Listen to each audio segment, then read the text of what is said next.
Today my topic is nematode. What are nematodes? Nematodes normally roundworms के नाम से जाने जाते हैं. नेमेटोड फाइलम नेमेटोडा के ग्रुप के अंदर आता है, जिसकी स्टडी हम नेमेटोडा के अंतर्गत करते हैं. आज today 15,000 species all over world में नोन है. ये डिफरेंट हैबिटेट्स जैसे टेरेस्ट्रियल टू मैराइन एनवायरनमेंट में ये पाया जाता है.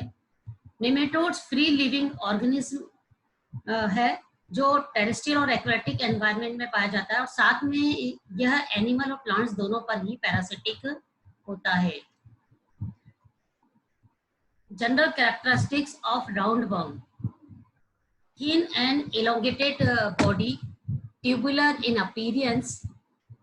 मेजॉरिटी में ये माइक्रोस्कोपिक होते हैं, बट फ्यू स्पीसीज जो है इसके हम इन्हें नेकेड आइज से भी देख सकते हैं. इनमें हेड और टेल रीजन को हम इजीली डिस्टिंक्ट नहीं कर सकते. दे हैव अ क्यूटिकल, इनके चारों तरफ क्यूटिकल की लेयर पाई जाती है. इनमें नर्वस सिस्टम भी डेवलप होता है जो कि मसल सेल्स को कंट्रोल करता है. निमेटोड को हम राउंडवर्म कहते हैं. निमेटोडा फाइलम निमेटोडा के अंतर्गत वर्म्स की स्टडी की जाती है. निमेटोड्स बाइलेटरली सिमेट्रिकल होते हैं, एलोंगेटेड होते हैं. दोनों एंड्स पर both and you can see tapper होते हैं. इसके कुछ स्पीसीज में सुडोसिल पाया जाता है. Pseudocoel generally outer body wall alimentary canal के बीच वाले स्पेस में पाया जाता है, जिनमें एक फ्लूइड भरा रहता है. आर्थ्रोपोडा और अदर 6 फाइला के समान ही निमेटोड्स में भी इसके बाहर की तरफ क्यूटिकल की लेयर होती है. इनमें सेक्स इजीली आप आइडेंटिफाई कर सकते हैं. कुछ स्पीसीज इसकी हर्माफ्रोडाइट होती है, जिनमें मेल और फीमेल बोथ रिप्रोडक्टिव ऑर्गन एक सेम इंडिविजुअल में पाया जाता है. निमेटोड्स की जो साइज है वो माइक्रोस्कोपिक से 7 मीटर्स तक लॉन्ग हो सकते हैं. निमेटोड्स एनिमल्स की बॉडी में पैरासाइट्स की फॉर्म में पाया जाता है, बट इसकी कुछ स्पीसीज जो है mainly alimentary canal, circulatory system और रेस्पिरेटरी सिस्टम में आप देख सकते हैं. कुछ वर्म्स जिसका कॉमन नेम है hook worms, lung worm, pin worm, thread worm, dip worm, eel worm. तो ये कॉमन नेम है जिससे कि हम निमेटोड्स को जानते हैं कॉमनली. निमेटोड्स के थ्रू होने वाली disease, root knot of vegetable disease जो बहुत ही वेल नोन है. Root knot of vegetable disease जो है मिलेडोगाइनी स्पीसीज के थ्रू होती है. यह स्पीसीज मेनली रूट के ऊपर एक swelling, gall like swelling develop करती है. इस डिजीज की वजह से इस क्रॉप का हैवी लॉस होता है, यानी इसके प्रोडक्शन पर बहुत ज्यादा इफेक्ट पड़ता है. प्रोडक्शन रेट काफी कम हो जाती है.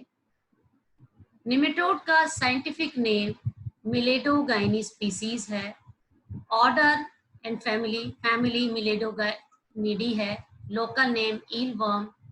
टाइप ऑफ पेस्ट निमेटोड, और होस्ट रेंज बहुत ज्यादा है, like bananas, beans, carrot, pigeon pea, potato, rice, tomato etcetera. तो ये इनके होस्ट हैं. इस स्पीसीज की वजह से जो कि निमेटोड वर्ल्ड में ट्रॉपिकल और सब ट्रॉपिकल रीजन में पाया जाता है, और पैरासाइट्स की फॉर्म में कई प्लांट्स को ये इफेक्ट करता है. तो इसकी बहुत ज्यादा रेंज वर्ल्ड में अवेलेबल है. यह फील्ड में पेचेस की फॉर्म में अपीयर होता है. इन्फेक्टेड प्लांट जो भी है फील्ड में आप देखेंगे तो पेचेस की फॉर्म में दिखाई देते हैं. इसके इन्फेक्शन की वजह से डिफरेंट क्रॉप्स में उनका जो लॉस होता है उसका परसेंटेज अलग अलग है. जैसे आप देख सकते हैं कि ये सोलेनम स्पीसीज है, इसमें 17 to 20% तक लॉस हो जाता है क्रॉप का। और सेकेंड एग्जांपल देखिए मेलन, मेलन में 18 to 33% इसकी क्रॉप का लॉस हो रहा है। नेक्स्ट एग्जांपल टमेटो में 24 to 38% इसका लॉस हो रहा है, यानी डैमेज हो जाती है क्रॉप। पटेटो में मिलेडोगाइनी स्पीसीज की वजह से लगभग 25% और इससे जी ज्यादा इसका लॉस देखा गया है। तो सीवियर इन्फेक्शन की कंडीशन में अलग अलग स्पीसीज में इनका परसेंटाइल अलग अलग है। सिम्टम्स, अफेक्टेड प्लांट्स स्टंट हो जाते हैं, येलोइश हो जाते हैं और हॉट वेदर में ये विल्टिंग भी शो करते हैं। बहुत ज्यादा सीवियर कंडीशन में या हैवीली इन्फेक्शन की कंडीशन में प्लांट्स किल भी हो जाते हैं। इन्फेक्शन मेनली सोइल से स्टार्ट होता है। सोइल में रूट पर सबसे ज्यादा इन्फेक्शन देखने को मिलता है। रूट जो है वो सीवियरली डिस्टोर्टेड हो जाती है और उस पर एक आउटग्रोथ, स्वेलन आउटग्रोथ उस पर अपीयर होती है। इस आउटग्रोथ को हम गॉल कहते हैं या रूट नोड्स कहते हैं। गॉल का साइज स्मॉलर से पिन हेड तक हो सकता है, तो उसका साइज बहुत वेरी करता है। अफेक्टेड प्लांट्स की अलग अलग स्टेजेस है जिसमें आप इसके इन्फेक्शन को देख सकते हैं, जैसे कि फ्लावरिंग स्टेज पर इन्फेक्शन होता है, फ्रूटिंग पर होता है, seedling stage and vegetative growing stage. तो ये डिफरेंट डिफरेंट स्टेजेस है जिस स्टेज में आप इनके इन्फेक्शन को ऑब्जर्व कर सकते हैं। अफेक्टेड प्लांट पार्ट्स में लीव्स, रूट्स और होल प्लांट्स भी इससे अफेक्टेड होता है। तो ये इन्फेक्शन आप इन पार्ट्स पर देख सकते हैं। सिम्टम्स मेनली प्लांट्स के पार्ट्स पर कैसे दिखाई देता है, देखिए लीव्स जो है वो विल्टिंग शो कर रही है, उसमें विल्टिंग हो जाती है। रूट्स में जैसा कि मैंने बताया कि एक स्वेलन आउटग्रोथ डेवलप हो जाती है रूट सिस्टम पे, जिसको हम बॉल कहते हैं। और होल प्लांट क्या हो जाता है, डॉर्फिंग शो करता है और फाइनली वो विल्टिंग शो करता है। नो नेक्स्ट, अगर इस डिजीज को के डेवलपमेंट को अगर रोकना है तो इसके लिए कुछ कंडीशन है, फेवरेबल कंडीशन है। अगर ये इसको अवेलेबल होगी तो ये डिजीज कंटिन्यू आगे ग्रो करेगी। लाइक इन्फेक्टर वॉलिएंटर प्लांट्स, मोनोकल्चर्स, वीड्स इन फील्ड। अगर फील्ड में वीड्स अवेलेबल होंगे, मोनोकल्चर्स अवेलेबल होंगे, तो इसकी वजह से ये डिजीज कंटिन्यू बनी रहेगी और ये कंडीशंस इस डिजीज के ग्रो करने में काफी फेवरेबल है। ये मैनेजमेंट के डिफरेंट डिफरेंट मेथड्स है कि जैसे इस डिजीज को हम कंट्रोल कर सकते हैं। जैसे कल्चरल प्रैक्टिस है, कल्चरल प्रैक्टिस में आता है क्रॉप रोटेशन और सिलेक्शन ऑफ रेसिस्टेंट वेराइटीज, ये main. Now next, habitat management, biological pest control, biopesticides and physical measures, synthetic pesticides, different different methods है जिसके थ्रू इस डिजीज को हम फील्ड में कंट्रोल कर सकते हैं।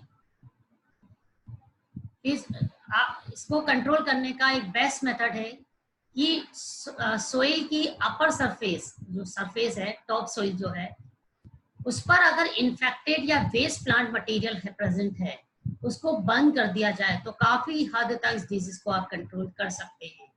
नेक्स्ट मेथड, सीड बेड्स को सोलराइज कर दिया जाए, यानी जब खेतों में आप जुताई करते हैं उस टाइम अगर उसको खुला छोड़ दिया जाए धूप में, तो काफी हद तक यानी आप डिजीज को कंट्रोल कर सकते हैं। बायोफ्यूमिगेशन एक अदर मेथड है इस डिजीज को कंट्रोल करने का। साथ में अगर सोइल में ऑर्गेनिक मटेरियल या मैटर का हाई लेवल अवेलेबल हो जाए, यानी मेन्योर में नाइट्रोजन, पोटेशियम और फास्फोरस का अमाउंट ज्यादा हो जाए, तो भी इस डिजीज को हम कंट्रोल कर सकते हैं। सोइल में नीम के एक पाउडर को इनकॉर्पोरेट कर दें तो भी डिजीज को कंट्रोल कर सकते हैं। और इन्फेक्टेड प्लांट पार्ट्स को डिस्ट्रॉय कर दें या उसको अपरूट कर दें तो भी इस डिजीज को हम कंट्रोल कर सकते हैं। क्रॉप रोटेशन नेक्स्ट मेथड है। क्रॉप रोटेशन बेस्ट मेथड है इसको कंट्रोल करने का। Next, use resistant varieties like tomato varieties, Roma, VFN, Just F1, Star 9001, Star 9003, tomatoes varieties VFN, Level, etc. ये रूट नोट नेमेटोड डिजीज को कंट्रोल करने के best method है। Thank you.